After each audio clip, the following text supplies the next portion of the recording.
While trade issues continue to top the federal agenda in Washington, states are also taking up critical discussions around growing markets for U.S. ag products around the world. RFD-TV's Sarah Mock is live at the 11th Annual Virginia Governors Conference in Agricultural Trade. Sarah?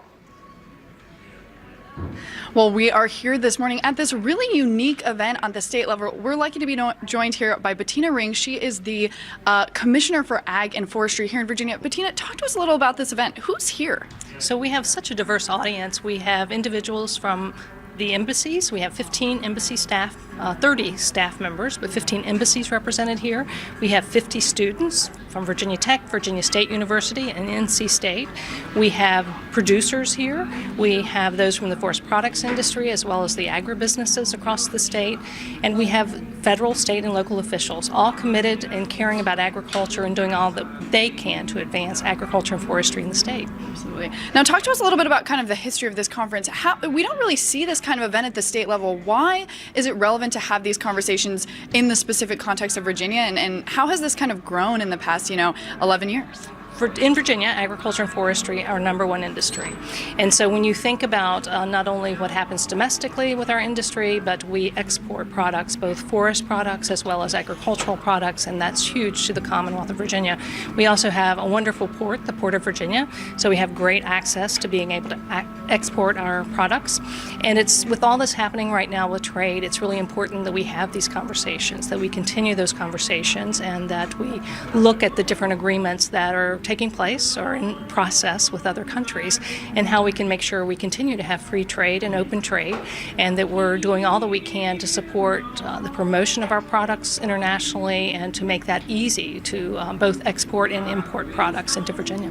Absolutely. Now talk to us about kind of outcomes. What are you hoping to come out of today for maybe for farmers here in Virginia or for folks in the forestry industry?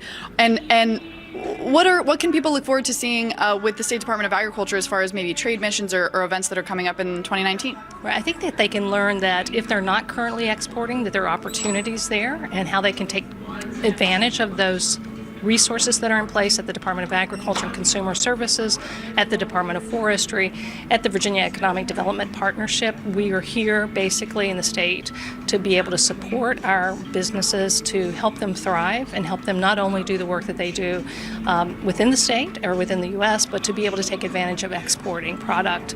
And so we want to make that easy for them. We want them to see that, yes, we may have some challenges in front of us, but we also have more opportunities. And so how do we work together to take advantage of those opportunities? Absolutely. And we've heard from a couple of speakers already this morning, including the minister from the Chinese embassy. Anything surprised you so far? Anything that you didn't expect to hear? Well, I think it was nice to hear from him again how important trade is and that relationship, and that we've had that relationship for 40 years. And so how do we make sure we continue to maintain that relationship and strengthen it over time?